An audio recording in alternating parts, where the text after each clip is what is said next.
وصدق رسوله النبي الأمين الكريم مولاي ربي صل وسلم وبارك عليه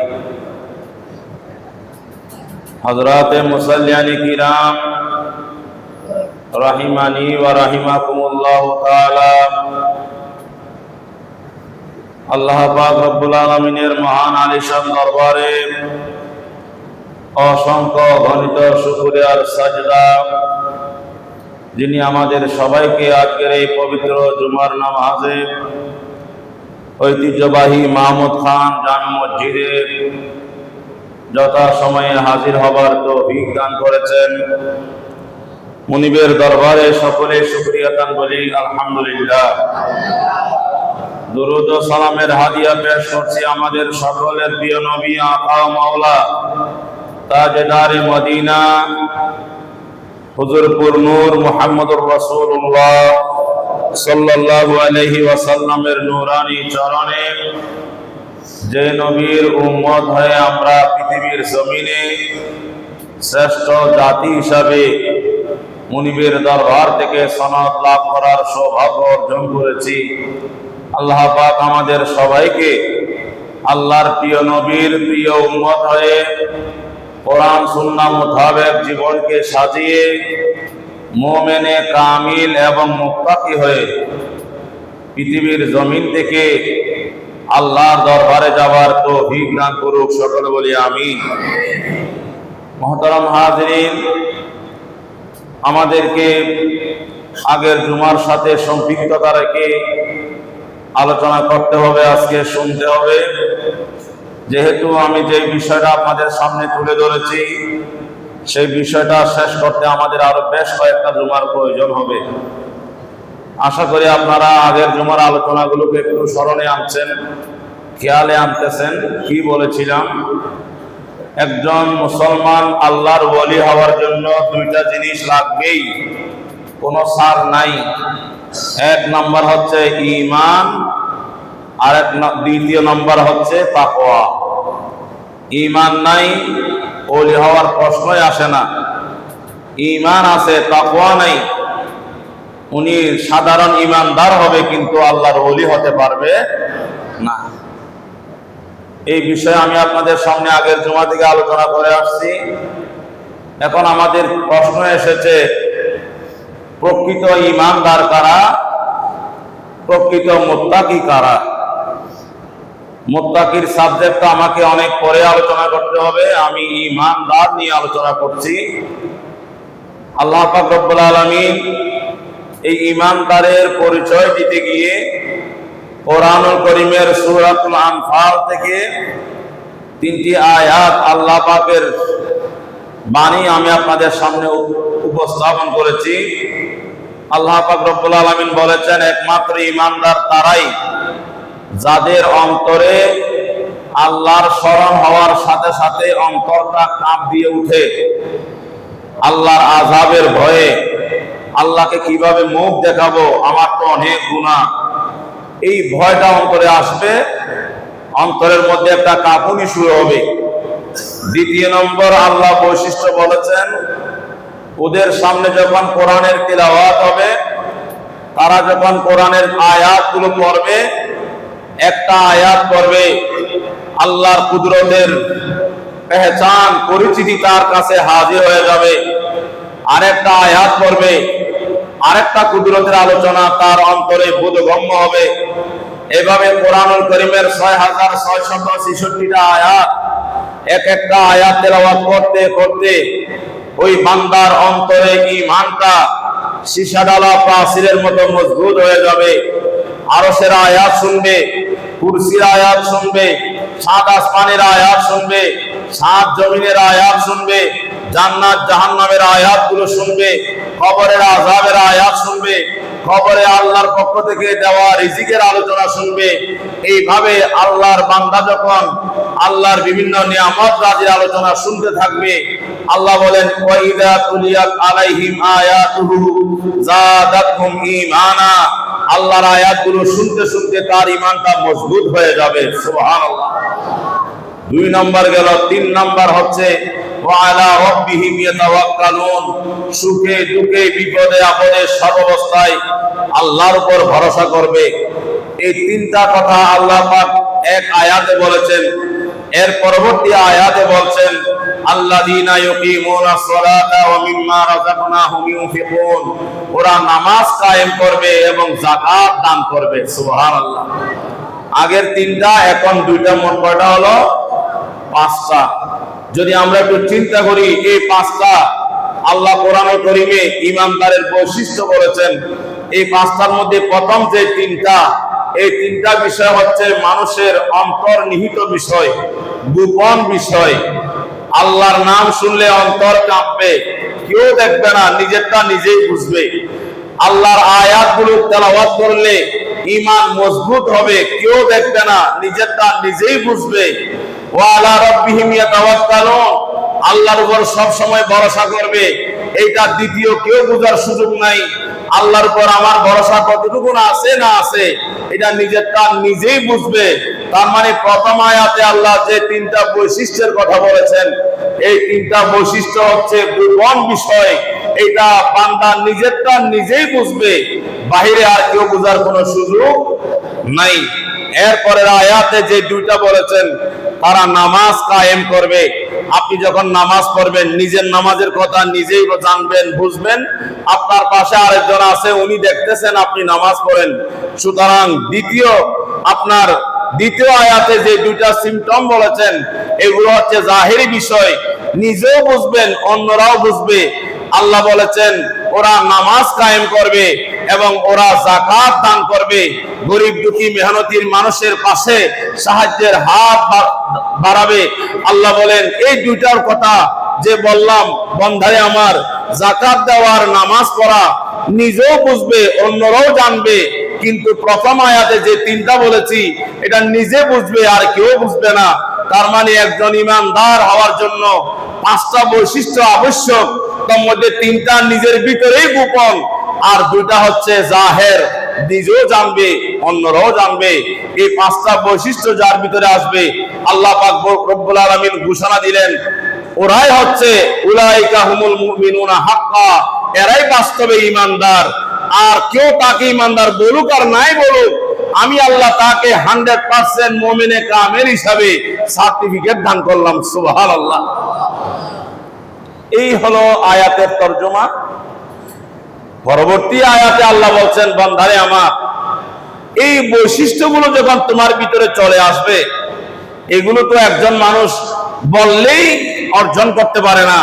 এগুলো অর্জন করার পিছনে অনেক কষ্ট আছে, অনেক সাধনা আছে, অনেক ত্যাগ আছে, অনেক কোরবানি আছে। জীবনের বিশাল সময় সেখানে খরচ করতে হবে। আমার বান্দা আমি আল্লাহকে না দেখে এই বিষয়গুলো সে অর্জন করবে, আমি তো তাকে কিছু না কিছু পুরস্কার দিতে হবে। রব্বুল আলামিন বলেন আমি তার জন্য তিনটা পুরস্কার ঘোষণা করলাম। এরকম মুমিনে কামেল যে হবে, তার জন্য তিনটা পুরস্কার। এক নম্বর পুরস্কার হচ্ছে খোদার জগতে ওই মানুষটার মর্যাদা অনেক উপরে চলে যাবে, অনেক উপরে চলে যাবে তার মর্যাদা। দিন দিন তার সম্মান বাড়বে। আজকে চিন্তা করেন, হযরত আবু বকর সিদ্দিক রাদিয়াল্লাহু তাআলা পৃথিবীর জমিন থেকে প্রায় ১৫০০ বছর আগে চলে গেছেন। পৃথিবীর এমন কোন জায়গা নাই সিদ্দিক আকবরকে ভালোবাসে না এমন মানুষ নাই। পৃথিবীর এমন কোন জায়গা নাই সিদ্দিক আকবরের সম্মানের আলোচনা হয় না। পৃথিবীর এমন কোন দিন নাই সিদ্দিক আকবরকে স্মরণ করা হয় না, সাহাবায়ে কেরামদেরকে স্মরণ করা হয় না, তাবিঈনদেরকে স্মরণ করা হয় না, গৌসে পাকের স্মরণ হয় না, খাজা গরিবে নওয়াজের স্মরণ হয় না। এরকম বড় বড় বুজুর্গানে দিন যারা, তাদের আলোচনা হয় না। এমন কোন দিন নাই, এমন কোন সময় নাই, এমন কোন জায়গা নাই কিয়ামত পর্যন্ত তাদের সম্মানের বয়ান হচ্ছে।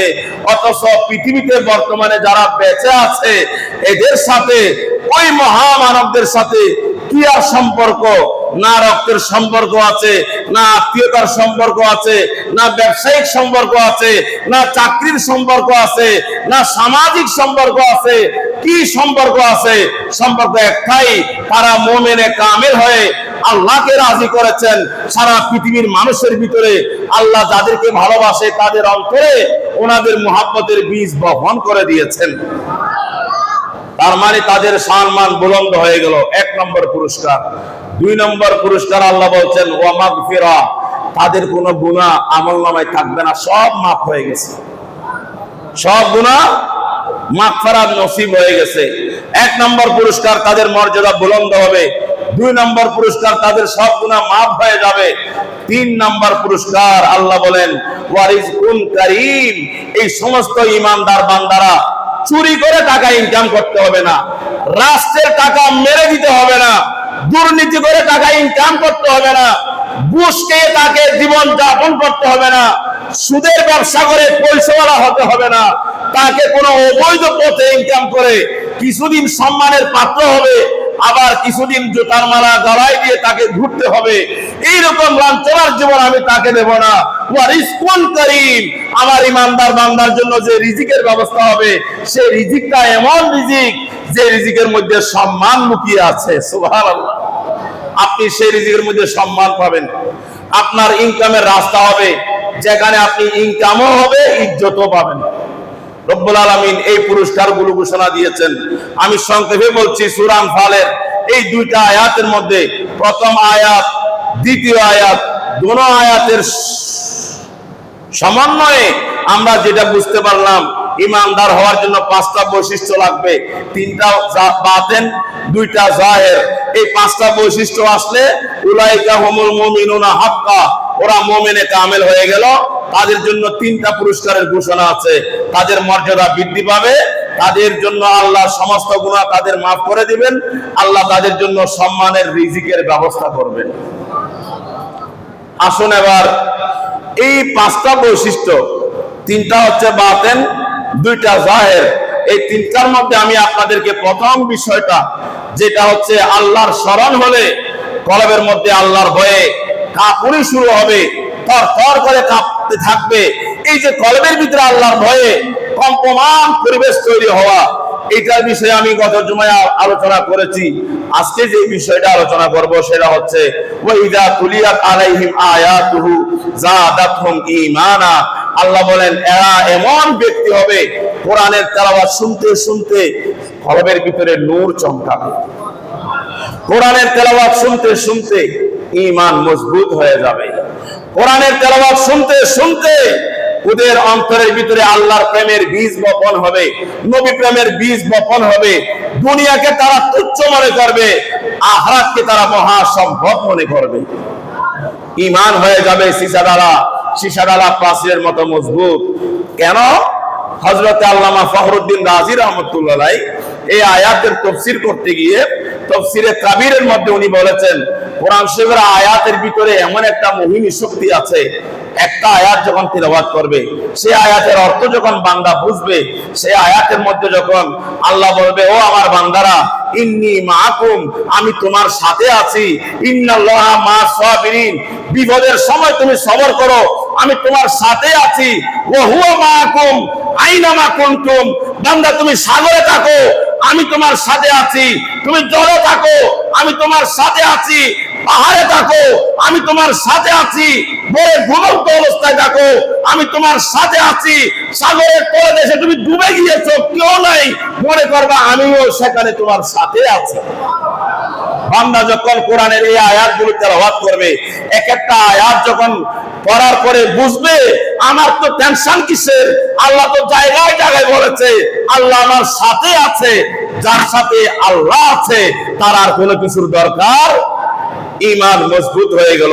ইমাম ফখরুদ্দিন রাজি রাহমাতুল্লাহ আলাইহি বলেন, কোরআনের আয়াতের এই মোহিনী শক্তি এমন, আপনি যত আয়াত তেলাওয়াত করবেন পৃথিবীর কোন দেশ থেকে ঈমান এক্সপোর্ট করে আনতে হবে না, কোন দেশ থেকে ঈমান ভাড়া করে আনতে হবে না, কোন মৌলবীর কাছ থেকে ঈমান ঋণ করে নিতে হবে না। তুমি কোরআন তেলাওয়াত করতে থাকো, ঈমান অটোমেটিক মজবুত হয়ে যাবে। সেজন্য আল্লামা ইকবাল রহমতুল্লাহ আলাইহি পাকিস্তানের জাতীয় কবি ছিলেন, বিশ্ববিখ্যাত আশিকে রাসূল ছিলেন। আল্লামা ইকবাল রহমতুল্লাহ আলাইহি বলেন, वो जमाने में मुअज़्ज़ज़ थे मुसलमान होकर, ও আমার প্রিয় নবীর উম্মতরা, সাহাবায়ে কেরামের যুগের দিকে তাকাও, তাবেঈদের যুগের দিকে তাকাও, ইমাম বুখারীর সময়ের দিকে তাকাও, গৌসে পাকের আমলের দিকে তাকাও। वो जमाने में मुअज्जज थे, मुसलमान होकर সেই জমানায় মুসলমানের সংখ্যা কম ছিল, কিন্তু পৃথিবীতে সমস্ত মর্যাদার আসনে মুসলমানরা অধিষ্ঠিত ছিল, তারা সম্মানী ছিল। আজকে মোগল আমলগুলো চিন্তা করেন, ভারতবর্ষের দিকে একটু তাকান ভাইরা আমার। আমরা তো শুধু খাওয়া দাওয়া, ঘুম, কাপড় চোপড়, গাড়ি ভারী, এগুলো নিয়ে আমরা বেহুশ হয়ে গেছি। একটা বার চিন্তা করেন, এই ভারতবর্ষে সম্রাট হুমায়ুন ছিল, সম্রাট বাবর ছিল, আপনার সম্রাট আকবর ছিল, সম্রাট জাহাঙ্গীর ছিল, সম্রাট আলমগীর ছিল, মোহাম্মদ গৌরী ছিল, সুলতান মাহমুদ গজনবী ছিল। এরকম বড় বড় সম্রাটগুলোর দিকে তাকান। আপনারা যদি গবেষণা করেন, ওই সময় ভারতবর্ষে মুসলমানের সংখ্যা ছিল মাত্র 5%। 100 জন মানুষ এক জায়গায় করলে 95 জন হিন্দু আর 5 জন হচ্ছে মুসলমান। যে ভারতের জমিনে 5% মুসলমান ছিল। খাজা গরিবের আওয়াজ যখন এই ভারতবর্ষে আসে, তখন তো মুসলমান খুঁজে পাওয়াটাও দুষ্কর ছিল। 5% মুসলমান, 95% অন্য ধর্মের লোক। কিন্তু সেই কঠিন সময়ে 5 জন মুসলমান আছে, 95 জন হিন্দু আছে। এই পরিস্থিতির মধ্যে সারা ভারতবর্ষের যারা সুলতান ছিলেন, যারা সম্রাট ছিলেন, একটাও পাবেন না তারা হিন্দু ছিল। এরা সবাই মুসলিম বড় বড় সুলতান সম্রাট ছিলেন। সুবহানাল্লাহ। একটাবার গবেষণা করেন তো, 95 মানুষ যদি 95 জন অন্য ধর্মের, মাত্র 5 জন মুসলমান, এইরকম অবস্থায় একটা ইসলামী নেতা, একজন মুসলিম সম্রাট কিভাবে সুলতানের দায়িত্ব পালন করে। কিন্তু ইতিহাস বলছে এইটা তো একদিন দুদিনের বিষয় না, বরাবর 800 বছর, 800 বছর মোগল আমলের এই সমস্ত মুসলিম নেতারা ভারতবর্ষ পরিচালনা করেছেন। কেন সম্ভব, কিভাবে হয়েছে? ওরা একদিকে সুলতান ছিলেন আর ভিতরে ভিতরে তারা আল্লাহর ওলি ছিলেন। আর একটু জোরে বলবেন না সুবহানাল্লাহ? ভিতরে ভিতরে তারা কি ছিলেন? শামসুদ্দিন ইলতুৎমিশ একজন বড় সম্রাট ছিল ভারতের। শামসুদ্দিন ইলতুৎমিশ, আপনারা অনেকে নাম শুনেছেন ওনার। এই শামসুদ্দিন ইলতুৎমিশ উনি ভারতের এত বড় একটা সম্রাট ছিলেন। ওই সময় বিশ্ববিখ্যাত একজন আল্লাহর ওলি ছিল, যার নাম হচ্ছে কুতুবউদ্দিন বখতিয়ার কাকি। এই কুতুবউদ্দিন বখতিয়ার কাকি খাজা গরিবে নওয়াজের খলিফা ছিলেন। কুতুবউদ্দিন বখতিয়ার কাকি রহমাতুল্লাহ আলাইহি ইন্তেকালের আগে ওনার মুরিদদেরকে বলে গিয়েছেন, আমার মৃত্যুর পরে আমার যখন জানাজা, আমার লাশ যখন জানাজার মাঠে নিয়ে যাওয়া হবে, যে কেউ আমার জানাজার ইমামতি করতে পারবে না। আমি মৃত্যুর পর আমার জানাজার ইমামতি করার জন্য এমন একজন লোক তোমরা আহ্বান করবা, যে লোকটা কোনোদিন আসরের নামাজ কাজা করে নাই। আরো জোরে বলেন না সুবহানাল্লাহ। এখন কঠিন প্রস্তাব। কুতুবউদ্দিন বখতিয়ার কাকি রহমাতুল্লাহ আলাইহি ইন্তেকাল করলেন। জানাজার মাঠে লক্ষ লক্ষ মানুষের ভিড়, কুতুবউদ্দিন বখতিয়ার কাকির জানাজা পড়বে, কিন্তু কেউ সাহস করে জানাজার ইমামতি করার জন্য আসতেছে না।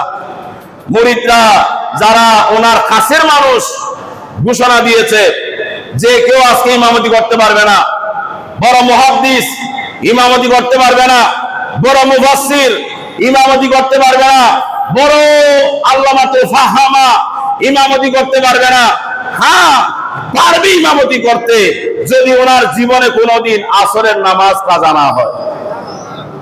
এই ঘোষণা যখন দেওয়া হলো, সবার জীবনে তো এক ওয়াক্ত নামাজ কোনো না কোনো কারণে কাজা হয়ে যেতে পারে, বিপদের আপদের বিষয় আছে, কেউ সামনে আসে না। কিন্তু শেষ পর্যন্ত একজন মানুষ চোখের পানি ফেলতে ফেলতে জানাজার ইমামতের জন্য কুতুবউদ্দিন বখতিয়ার কাকির জানাজার কাছে এসে দাঁড়িয়ে গেল। চোখের পানি ঝরছে আর বলছে, ও কুতুবউদ্দিন বখতিয়ার কাকি, ভারতবর্ষের মানুষ আমাকে এই দেশের একজন বাদশা হিসেবে চিনত, আমাকে একজন রাজনীতিবিদ হিসেবে চিনত, আমাকে একজন শাসক হিসেবে চিনতো, আমাকে একজন বড় নেতা হিসেবে চিনতো, কিন্তু ভারতবর্ষের মানুষ জানতো না আমি নামাজের উপরে কেমন পাবন্দি। ওরে কুতুবউদ্দিন বখতিয়ার কাকি, আজকে তুমি তো আমাকে সবার সামনে প্রকাশ করে দিলা। শামসুদ্দিন ইলতুৎমিশ দাঁড়িয়ে গেল আর বলে দিলেন আমি একমাত্র ব্যক্তি, আমার বিশ্বাস আমি জীবনে কোনোদিন আসরের নামাজ কাজা করি নাই। আমি জীবনে কোনোদিন আসরের নামাজ কাজা করি নাই। মানুষটা ছিল ভারতবর্ষের সম্রাট, আর উনি বলছে আমি জীবনে কোনোদিন আসরের নামাজ কাজা করি নাই। আমার মাহমুদ খান জামে মসজিদের মুসল্লি ভাইদের কাছে আমার জিজ্ঞাসা, আপনারা সবাই তো কর্মব্যস্ততা আছে, পানের দোকানটাও ফেলে নামাজে আসতে পারি না, ব্যস্ততা খুব বেশি। অনেক সময় 3-4 ওয়াক্ত নামাজ একসাথে আসার সময় পড়ি, অনেকে তো মোটেও পড়ে না। আমরা তো মুসলমান, কেউ সাপ্তাহিক মুসলমান, কেউ বাৎসরিক মুসলমান, কেউ 2 ওয়াক্তের মুসলমান, কেউ 5 ওয়াক্তের মুসলমান, কেউ জামাতের মুসলমান, কেউ বেজামাতের মুসলমান। আমাদের তো কত রকমের প্রকার আছে। যদি জিজ্ঞাসা করি ভাই নামাজ পড়ো নাই কেন, হয়তো সময় পাই নাই, খুব বেশি ব্যস্ত ছিলাম। আমি আপনাদের কাছে জিজ্ঞাসা করি, আপনার ব্যস্ততা কি ভারতবর্ষের একজন সম্রাটের চেয়েও বেশি ছিল? ভারতবর্ষের একজন সম্রাট সুলতান ইলতুৎমিশ, শামসুদ্দিন ইলতুৎমিশ, একজন ভারতের মতো, ভারত মানে তো বর্তমান ভারত না, সেই ভারতটা তো অনেক বিশাল ভারত। পাকিস্তানও সেখানে ছিল, এই বাংলাদেশও সেখানে ছিল, বর্তমান ভারতও ছিল। এত বিশাল সাম্রাজ্যের একজন সম্রাট কিভাবে জীবনে 5 ওয়াক্ত নামাজে এত বেশি পাবন্দি ছিল? আজকে কুতুবউদ্দিন বখতিয়ার কাকির জানাজার নামাজের মধ্য দিয়ে কিয়ামত পর্যন্ত ইতিহাস হয়ে আছে। না না, যারা আল্লাহকে ভয় করে, যারা আল্লাহর গোলামি করে, পৃথিবী তাদের জন্য পরিচালনা করা সহজ হয়ে যায়। সুবহানাল্লাহ। আপনি যখন নামাজ থেকে পাবন্দি হবেন না, দেখবেন আপনার সময় নেই। আপনি যখন আল্লাহর ভয় অন্তরে লালন করবেন না, দেখবেন কোন দিকে টাইম চলে যাচ্ছে। আপনি ঘরে কাজ করে কভার করতে পারেন না, এত বেশি ব্যস্ততা, সময় আপনার নাই। কেন নাই জানেন? কারণ আপনি আল্লাহর গোলামি না করার কারণে সময় আপনার উপর নারাজ হয়ে গেছে। সময়টাও কার সৃষ্টি? সবাই বলি, সময় কার সৃষ্টি? সময় আল্লাহর সৃষ্টি। আপনি যেখানে খালেকের স্রষ্টার গোলামি বাদ দিয়েছেন, সৃষ্টি আপনার উপর কোনোদিন সন্তুষ্ট থাকবে? এই জীবনটা, আমাদের এই হায়াতটা আল্লাহর সৃষ্টি। আল্লাযী খালাকাল মাউতা ওয়াল হায়াতা লিয়াবলুয়াকুম আইয়ুকুম আহসানু আমালা। আল্লাহ বলেছেন হায়াত মওত এগুলো আমি তোমাদের জন্য সৃষ্টি করেছি, আমি পরীক্ষা করব তোমরা কে কতটুকু আমি আল্লাহর গোলামি করো। শামসুদ্দিন ইলতুৎমিশ উনি তো খালেকের গোলামি করেছে, এই জন্য সময় ওনার গোলামি করেছে। উনি সবকিছু করেছেন, সময়ের কোনো অভাব হয়? আর আমরা সামান্য কিছু করি, সময় আমাদের কুলায় না। রাতের 2টা বাজে ঘুমাইতে হয়, 1টা বাজে ঘুমাইতে হয়, ফজরে আবার ঘুম থেকে সকাল সকাল উঠে দৌড়াইতে হয় একমাত্র রিজিকের সন্ধানে। পৃথিবীর কোন সৃষ্টি মানুষের মতো রিজিকের পিছে এত সময় দেয় না। মানুষ সৃষ্টির সারা জীব, আর সেই মানুষটাই নাকি রিজিকের জন্য পাগল পারা হয়ে গেছে। এই মানুষটার মতো পৃথিবীর আর কোন প্রাণী রিজিকের জন্য এত টেনশন করে না। অথচ আল্লাহ আমাদেরকে বারবার বলেছেন ওয়ামা মিন দাব্বাতিন ফিল আরদি ইল্লা আলাল্লাহি রিজকুহা। ও বান্দারা আমার, তুমি কেন রিজিকের টেনশন করো? রিজিকের দায়িত্ব নিয়েছি আমি, টেনশন করতেছো তুমি। তার মানে বুঝে গেল তোমার এই আস্থা নাই আমি আল্লাহ যে আমার দায়িত্ব ঠিকভাবে পালন করব, এই আস্থা তোমার নাই। এই কারণে তুমি রিজিকের জন্য হাই হুতাশ করতেছো। আর যদি তোমার আস্থা থাকতো রিজিকের দায়িত্ব নিয়েছে আল্লাহ, আল্লাহর দায়িত্ব আল্লাহ ঠিকভাবে পালন করবেই, অতএব রিজিকের জন্য টেনশন করব না। যখন যা করার দরকার সেটা করে যাব, রিজিক অটোমেটিকলি আসবে। জোরে বলেন সুবহানাল্লাহ। আমি যে কথাটা বলতে চেয়েছিলাম, কোরআনের তেলাওয়াত। কিসের তেলাওয়াত?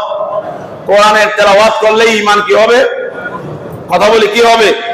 মজবুত হবে। আমি সময়ের দিকে লক্ষ্য করে আমি আমার আলোচনাকে কম্পোজ করে ফেলছি।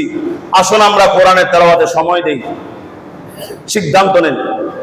কারা কারা কোরআন তেলাওয়াত করতে জানেন না, আপনি আজকে ঘরে গিয়ে একবার চিন্তা করেন, এই কোরআন শরীফটা তো আল্লাহর চিঠি। কার চিঠি? সবাই বলি, আরো জোরে বলে, কার চিঠি? একটু গলা ছেড়ে বলেন, কার? আল্লাহর চিঠি। মোবাইল একটা নিয়ে বসে থাকেন যে হোয়াটসঅ্যাপে মেসেজ একটা আসা মাত্রই গুতা মারেন। যদি এটা বন্ধুর মেসেজ হয় তো কোনো কথাই নাই, আর যদি যুবক প্রেমিকার মেসেজ হয় তাহলে পাগল হয়ে গেছে। কথা বলেন, মনে কষ্ট পাচ্ছেন? যদি যুবক হোয়াটসঅ্যাপের ভিতরে যদি কোন প্রেমিকার মেসেজ আসে, একবারের জায়গায় 10 বার পরে, যত পরে তত মজা লাগে। ভালোবাসা একটা আছে না? নেই? বৈধ বৈধ পরে ভালোবাসা একটা আছে তো। একইভাবে যুবতী, একইভাবে যুবক, আমি প্রশ্ন করি আপনাদের কাছে, দুনিয়ার একটা বন্ধুর মেসেজ, দুনিয়ার একজন বন্ধুর চিঠি আপনাকে এমন পাগল করে দিয়েছে, আমার আল্লাহ তো আপনার জন্য 30 পারা চিঠি পাঠিয়েছেন। আরো জোরে বলেন না সুবহানাল্লাহ। এই 30 পারা চিঠিটা কি আপনার জীবনে ডেইলি একবারও পড়তে মন চায় না? ডেইলি পড়তে পারেন নাই? 2 দিনেও কি পড়তে মন চায় না? 2 দিনে পড়তে পারেন নাই? সপ্তাহের শুক্রবারেও কি পড়তে ইচ্ছা হয় না?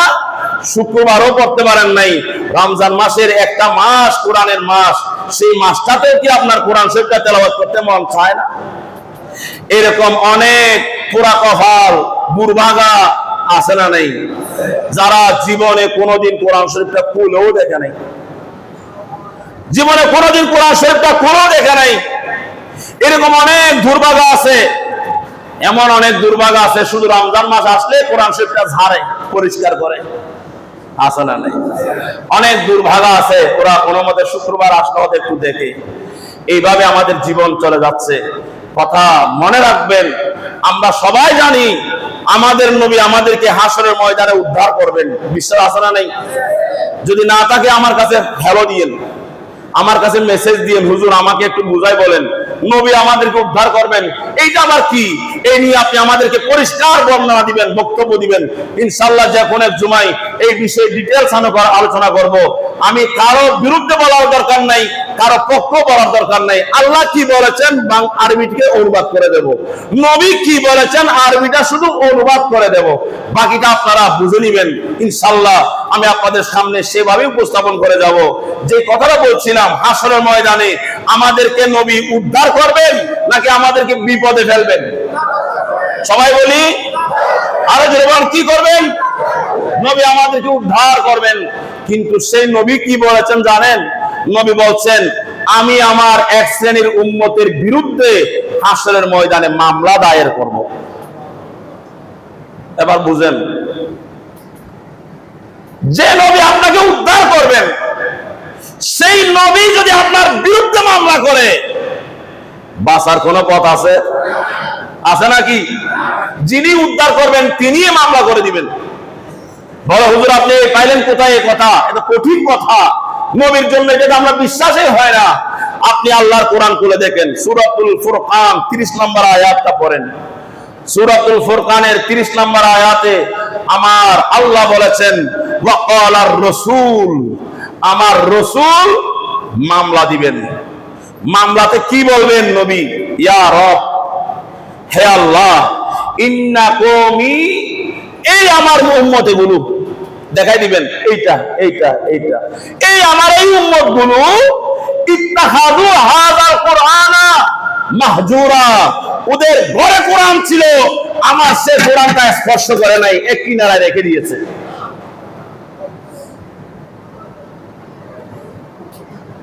কোরআন কান্না করছে, आंखों में रखा जाता हो, सीने में रखा जाता हो, जब साथ चलना चाहता हो तो एक कीड़ा रख कर जाता हो। कुरान खुदा दरबारे दुआ করছে, আল্লাহ কি বন্দার করে আমি আসলাম, মাঝে মধ্যে আমারে সুমা দেই, মাঝে মধ্যে আমারে বুকে লাগাই, আমি যখন তার জীবনের সঙ্গী হতে চাই ও আমাকে তার সাথে রাখেই না। আমার আল্লাহ বলছেন, এই নবী হাসরের ময়দানে তোমাদের বিরুদ্ধে মামলা করবে যারা কোরআন তেলাওয়াত করে না। নবী যদি মামলা করে, বাঁচার কোন পথ আছে? কোন পথ আছে? শুধু জেলে যাবার ভয়ে পুলিশ ধরে আসলে দৌড়ান। দুনিয়ার জেল তো কয়দিনের ভাই, জাহান্নামের জেল তো চিরদিনের। ঠিক না ঠিক? জাহান্নামের এক মুহূর্তের আযাব পৃথিবীর জমিনে শুরু থেকে শেষ পর্যন্ত, পৃথিবীর সৃষ্টির শুরু থেকে শেষ পর্যন্ত সারা দুনিয়ার আযাব এক জায়গায় করলে জাহান্নামের একটা মুহূর্তের আযাবের সমান হবে না? এই 2-5 বছর 10 বছর জেলের বয়ে কত কি করতেছেন, পরিস্থিতি মোতাবেক দেখা যাচ্ছে তো জেলের বয়ে এত কিছু করি আমরা, কিন্তু সবচেয়ে বড় কঠিন জেলখানা তো জাহান্নাম, ঠিক না ঠিক? এই জাহান্নাম থেকে বাঁচার জন্য আসুন ফজর বেলায় সর্বপ্রথম ঘুম থেকে উঠে কপাল আল্লাহর কদমে লাগাই, নামাজটা শেষ করেই দুই চোখে আল্লাহর কোরআনটায় নজর দেখি, এরপরে নাস্তা করে ঘর থেকে বের হই।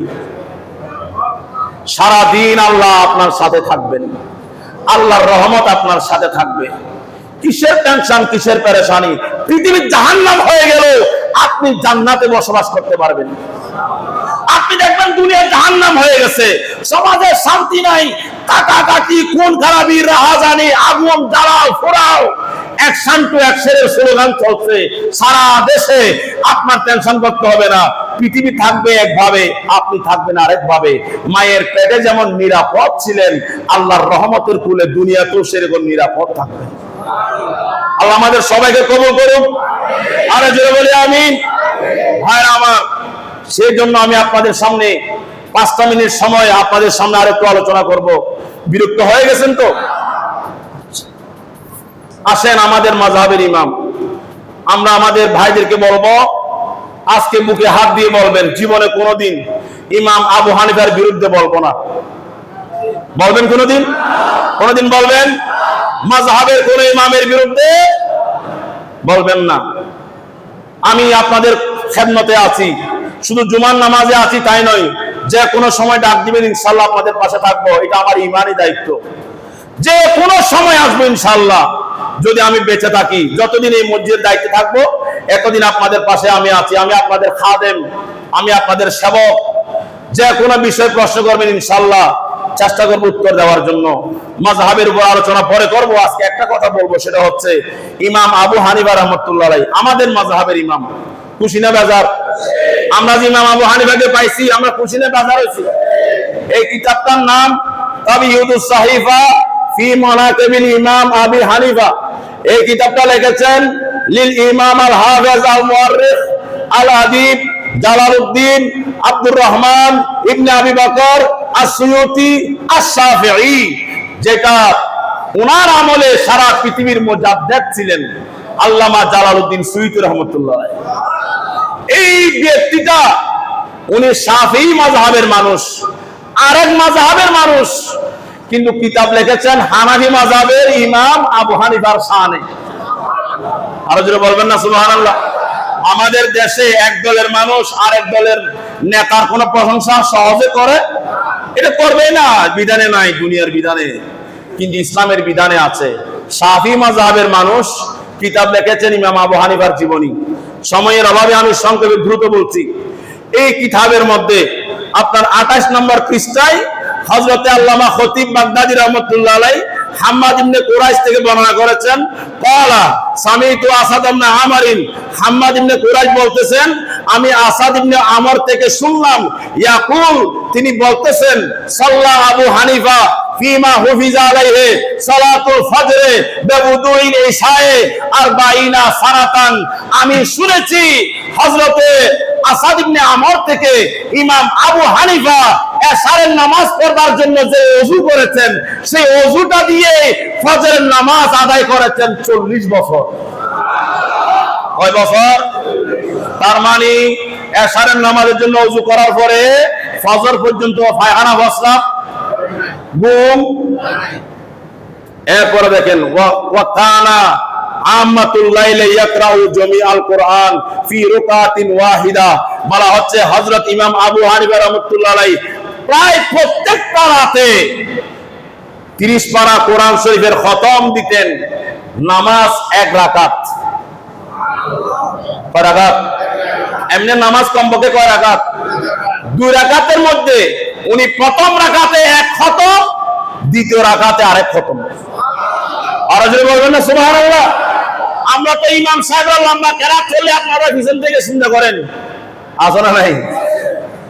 এটাও ঠিক আছে, এটা যৌক্তিকতা আছে। উনি আর আমরা এক কথা না, উনি এক রাকাত নামাজে এক খতম কোরআন শরীফ তেলাওয়াত করেছেন। শুধু তাই নয়, ওয়া কানা ইসমাউ বুকাউহু ফিল লাইলি, ইমাম আবু হানিফা রাত্রি বেলায় কোরআন তেলাওয়াত করতে করতে করতে করতে আল্লাহর প্রেম সাগরে ডুব দিয়ে এমন চিৎকার করে কান্না করতেন, বলা হচ্ছে হাত্তা ইয়ারহামাহু জিরানুহু।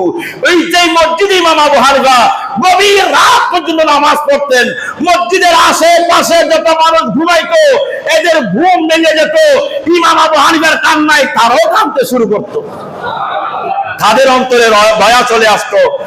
শুধু তাই নয়, ওয়া হুফিজা আলাইহি আন্নাহু খাতামাল কুরআনা ফিল মাওদাইল্লাযী তুফিয়া ফিহি ৭০,০০০ মাররা। ইমাম আবু হানিফা যেই জায়গায় ইন্তেকাল করেছেন, যেই জায়গায় ওনাকে দাফন করা হয়েছে, সেই জায়গাতে ইমাম আবু হানিফার জীবনে ৭০,০০০ খতমে কোরআন আদায় করেছেন। কয় হাজার? অন্য রাওয়ায়াতে আছে ৭০০০। আমি ৭০,০০০ বাদ দিই, ৭০০০টা ধরি, এটা ছোট আছে সংখ্যা। একবার চিন্তা করেন তো, ৭০০০ বার কোরআন তেলাওয়াত করেছেন। যেই জায়গায় ওনাকে দাফন করা হবে, উনি ইন্তেকাল করবেন, ওই জায়গাতে তিনি ৭০০০ বার কোরআন শরীফের খতম দিয়েছেন। আমরা সেই মাযহাবেরই অনুসারী। সর্বশেষ কিতাবের মধ্যে এসেছে কি, খাতামাল কুরআনা ফি রাকাতিন আরবাতুন মিনাল আইম্মা।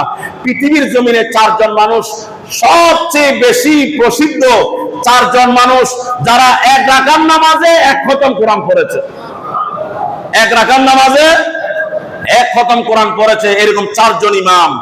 1 নম্বর হচ্ছে ওসমান ইবনে আফফান, ইসলামের 3য় খলিফা। মনে থাকবে তো নাম? হযরতে ওসমান ইবনে এক রাকাতে এক খতম কোরআন পড়েছেন। এর পরে হচ্ছে হযরতে তামিমুদ দারি, এক খতম কোরআন তেলাওয়াত করেছেন এক রাকাতের মধ্যে। এরপর হচ্ছে সাঈদ ইবনে জুবাইর, এক রাকাতে এক খতম কোরআন তেলাওয়াত করেছেন। এরপরে হযরত ইমাম আবু হানিফা এক রাকাত নামাজে এক খতম কোরআন তেলাওয়াত করেছেন। আর কি বলবো, সময়ের দিকে তাকাইলে, ঘড়ির দিকে তাকাইলে তো আর কথা চলে না, জবান বন্ধ হয়ে যায়। আপনারা ভিতরে ভিতরে মনে মনে ভাববেন, হুজুর মনে আছে কোনো কাজ নাই, ওয়াজ শুরু করে আর শেষ করে না। এই কারণে আমি আমার কথাকে সংক্ষেপ করলাম, এতটুকু আমরা আজকে শেষ করলাম। ইনশাআল্লাহ আগামী জুমায় ইসলামের ঈমানের 3 নাম্বার, মুমিনের 3 নাম্বার বৈশিষ্ট্য, ওয়া আলা রাব্বিহিম ইয়াতাওয়াক্কালুন, এটার উপর ইনশাআল্লাহ আগামী জুমা আলোচনা হবে। আজকের আলোচনাগুলো আপনারা মনে রাখার চেষ্টা করবেন। আল্লাহ আমাদের সবাইকে কবুল করুক, আমিন। সংক্ষিপ্ত একটা ঘোষণা, আব্দুল্লাহ নগর সমাজ উন্নয়ন পরিষদের